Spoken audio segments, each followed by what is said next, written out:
ناظرین گرامی، آج کی جو ہماری ٹرانسمیشن ہے اس کا موضوع ہے کہ حقوق العباد اور رمضان، حقوق العباد اور حقوق اللہ، اس بارے میں آج بات کریں گے۔ سب سے پہلے میں اپنے مہمان کا تعارف کرا دوں۔ ہمارے ساتھ موجود ہے حافظ ارون کیانی صاحب، جو ڈیلی ہمارے ساتھ موجود ہوتے ہیں ٹرانسمیشن میں۔ حافظ ارون صاحب، بہت شکریہ آپ کو پروگرام میں وقت دینے کے لیے۔ الحمدللہ رب العالمین، الصلاۃ والسلام علی سید الانبیاء والمرسلین، اما بعد، اعوذ باللہ من الشیطان الرجیم، بسم اللہ الرحمن الرحیم۔ درود پاک نبی کریم صلی اللہ علیہ وسلم کی بارگاہ میں اللہم صلی علی سیدنا و مولانا محمد مبارک وسلم وصلی علیہ صلاۃ و سلام علیک یا سیدی یا رسول اللہ وعلی آلک و اصحابک یا حبیب اللہ۔ اللہ تعالیٰ کی حمد و ثنا نبی کریم صلی اللہ علیہ وسلم پر درود پاک کا نذرانہ پیش کرنے کے بعد، سب سے پہلے عدیل رمضان صاحب، آپ کا بہت شکریہ کہ آپ نے اس پروگرام کے ذریعے ہمیں یہ موقع دیا ہے کہ ہم امت مسلمہ کی اصلاح کر سکیں۔ آپ کے اس چینل کی وساطت سے جتنے لوگ اس پروگرام کو دیکھیں گے، سنیں گے، انشاءاللہ ان کی ضرور اصلاح ہوگی، ان کے اللہ نالج کے اندر اضافہ ہوگا۔ آپ نے یہ سوال کیا کہ حقوق اللہ اور حقوق العباد میں کی اسلام میں کیا اہمیت ہے، تو اہمیت کو بیان کرنے سے قبل ہمیں پتہ ہونا چاہیے کہ حقوق اللہ کیا ہیں اور حقوق العباد کیا ہیں۔ حقوق اللہ اللہ کا حق اور حقوق العباد بندوں کے حق، ٹھیک ہے۔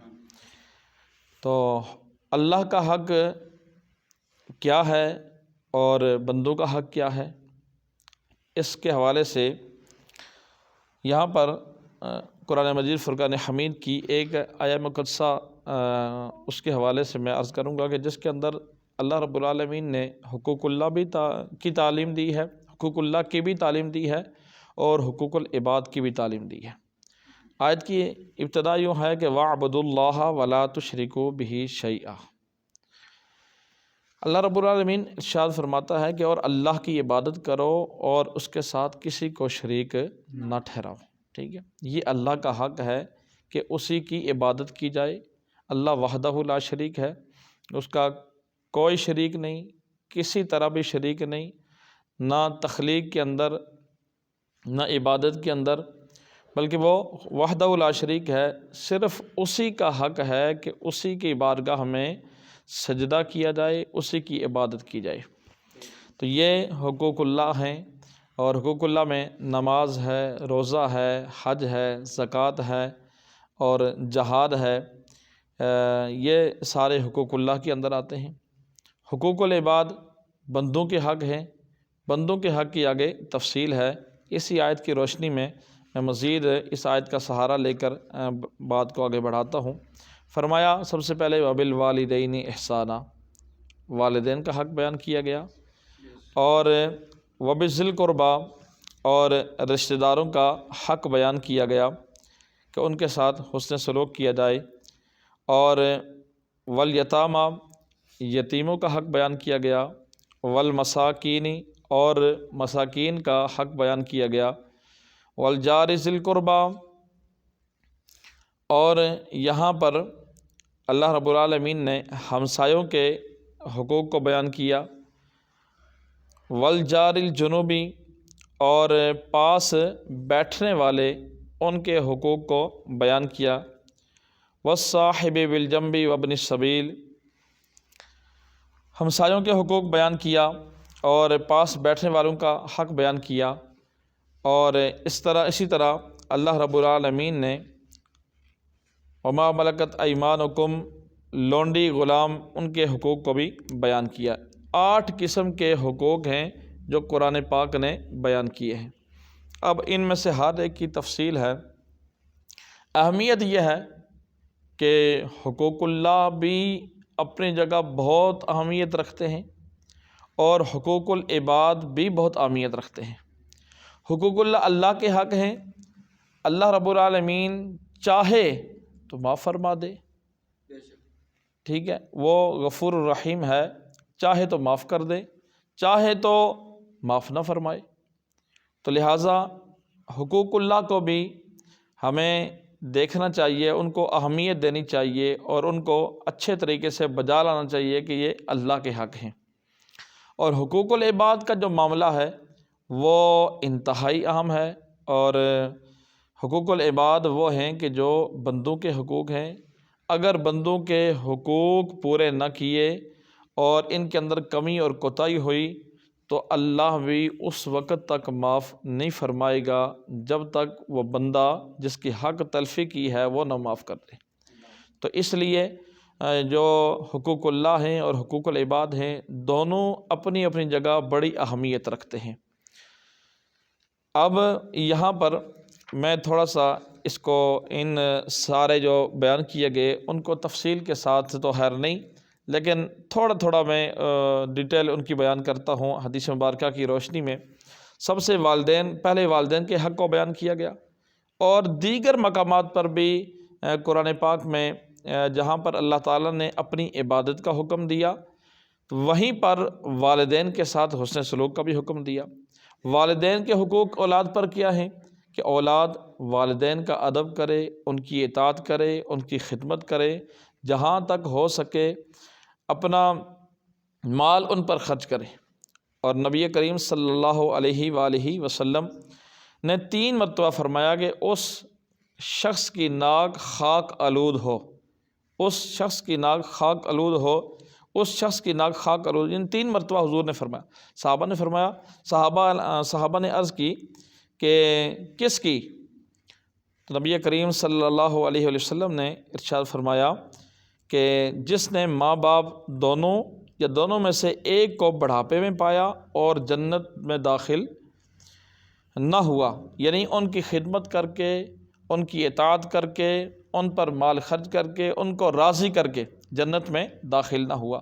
اسی طرح ایک اور حدیث پاک ہے کہ جس میں 4 لوگوں کو بیان کیا گیا کہ 4 لوگ ایسے ہیں کہ جن کو جنت میں جانے سے کوئی چیز روک نہیں سکتی۔ ان میں سے ایک وہ ہے کہ جس نے والدین کی خدمت کی، اور وہ اس حال میں دنیا سے گیا کہ والدین اس پر راضی تھے، یا والدین اس حال میں دنیا سے گئے کہ وہ اس پر راضی تھے۔ تو فرمایا کہ اس شخص کو جنت میں جانے سے کوئی چیز روک نہیں سکتی۔ تو سب سے پہلے والدین کے حقوق ہیں، ان کو بجا لایا جائے۔ پھر اس کے بعد رشتہ داروں کے حقوق بیان کیے گئے، رشتہ داروں کے ساتھ حسن سلوک کا حکم دیا گیا۔ اور حدیث پاک ہے، نبی کریم صلی اللہ علیہ وسلم نے ارشاد فرمایا کہ جسے یہ بات پسند ہو کہ اس کے رزق میں وسعت ہو، اس کا رزق زیادہ ہو، اس کا رزق بڑے اضافہ ہو اس کے اندر، اور اس کو یہ بھی پسند ہو کہ اس کی عمر بھی لمبی ہو، ٹھیک ہے، رزق بھی زیادہ ہو اور عمر بھی لمبی ہو، فرمایا کہ اسے چاہیے کہ وہ رشتہ داروں کے ساتھ حسن سلوک کرے۔ ٹھیک ہے، رشتہ داروں کے ساتھ حسن سلوک کے حوالے سے اور بھی بہت ساری روایات موجود ہیں۔ ایک روایت یوں بھی ہے کہ میرے کریم آقا صلی اللہ علیہ وآلہ وسلم نے ارشاد فرمایا کہ رشتہ کاٹنے والا جنت میں نہیں جائے گا۔ کاٹنے سے مراد توڑنے والا، ٹھیک ہے، وہ جنت میں نہیں جائے گا۔ صلہ رحمی کا حکم دیا گیا۔ صلہ رحمی کیا ہے؟ صلہ رحمی یہ ہے کہ رشتوں کو جوڑنا، توڑنا نہیں۔ قطع رحمی حرام ہے، صلہ رحمی واجب ہے، ٹھیک ہے۔ تو رشتوں کو جوڑا جائے، توڑا نہ جائے۔ آج ہمارے معاشرے کے اندر یہ بات بہت زیادہ ہے کہ چھوٹی چھوٹی باتوں پر رشتہ دار، خاندان آپس میں جو ہے وہ ناراض ہو جاتے ہیں، اور عرصے دراز تک وہ ناراض رہتے ہیں۔ تو ایسا نہیں ہونا چاہیے۔ ایک اگر ناراض ہوتا ہے تو دوسرے کو چاہیے کہ وہ آگے بڑھ کر صلح کی کوشش کرے۔ تو جب ہم اپنے معاشرے کے اندر اس طرح کے جو ہے وہ معاملات رکھیں گے تو انشاءاللہ ہمارا معاشرہ بہتر ہوگا۔ اسی طرح یتیموں اور محتاجوں کے حقوق کو بیان کیا گیا۔ نبی کریم صلی اللہ علیہ وسلم کا ارشاد گرامی ہے کہ جو شخص یتیم کی کفالت کرے وہ جنت میں، وہ اور میں جنت میں اس طرح ہوں گے۔ حضور علیہ الصلوۃ والسلام نے کلمے کی انگلی کا اشارہ کیا اور بیچ والی انگلی کا اشارہ کیا کہ جتنا فاصلہ ان دونوں کے درمیان ہے، فرمایا کہ میں اور یتیم کی کفالت کرنے والا ہم دونوں جنت میں اتنے ہی نزدیک ہوں گے، ٹھیک ہے۔ تو اس لیے یتیم ہوں گے، مساکین ہوں گے، ان کا ساتھ حسن سلوک کیا جائے، ان کی جو ہے خبر گیری کی جائے۔ اسی طرح ایک حدیث یہ بھی ہے کہ جو مسکینوں کے ساتھ، بیواؤں کے ساتھ حسن سلوک کرتا ہے یا ان کے دیکھ بھال کرتا ہے، ان پہ خرچ کرتا ہے، فرمایا گویا کہ اس نے جہاد کے اندر خرچ کیا، ٹھیک ہے۔ اسی طرح ہمسایوں کا حق ہے، ہمسائے پڑوسی جن کو کہا جاتا ہے، ان کے حقوق بیان کیے، اور پڑوسیوں کے حقوق اتنے زیادہ ہیں اور اتنی اہمیت رکھتے ہیں کہ نبی کریم صلی اللہ علیہ وسلم نے ارشاد فرمایا کہ جبرائیل علیہ السلام مجھے پڑوسی کے متعلق برابر وصیت کرتے رہے، یہاں تک کہ مجھے گمان ہوا کہ پڑوسی کو وارث بنا دیا جائے گا۔ تو اتنے حقوق ہیں پڑوسیوں کے، ہمیں چاہیے کہ ہم اپنے پڑوسیوں کے ساتھ اچھا رہیں اور ان کے ساتھ اچھا برتاؤ کریں اور ان کے ساتھ اچھا سلوک کریں۔ اگر وہ ضرورت مند ہیں تو ان کی ضرورت پوری کریں، اور حاجت مند ہیں تو ان کی حاجت پوری کریں، ان کی جو ہے داد رسی کریں، ان کی خوشی کے اندر شامل ہوں، ان کے غم کے اندر شامل ہوں، ان کے حقوق کو ادا کیا جائے۔ تو ہمسائے جو ہیں پڑوسی، ان کے بھی بڑے حقوق ہیں۔ بعض قریب کے ہمسائے ہیں، ان کے بھی حقوق ہیں، دور کے ہمسائے ان کے بھی حقوق ہیں۔ اسی طرح پاس بیٹھنے والے، والجار الجنوب، پاس بیٹھنے والے، ان کے بھی حقوق بیان کیے گئے۔ وہ کیا ہیں؟ پاس بیٹھنے سے مراد، اس سے مراد زوجہ بھی ہو سکتی ہے، اس سے مراد سفر پہ جا رہے ہیں تو ساتھ بیٹھنے والا وہ بھی ہے۔ اسی طرح آپ مسجد میں آئے ہیں تو مسجد میں ساتھ بیٹھنے والا وہ بھی، اس کا بھی حق ہے۔ یعنی کہ ان کے حقوق ادا کیے جائیں۔ کیا حقوق ہیں؟ آپ سفر پہ جا رہے ہیں، آپ کے ساتھ دوسری سیٹ پہ ایک اور سواری بیٹھی ہے، تو اس کا آپ کا حق یہ ہے، اس کا حق یہ ہے کہ آپ اس کا حق یوں ادا کریں کہ آپ کی وجہ سے اس کو کوئی تکلیف نہ ہو۔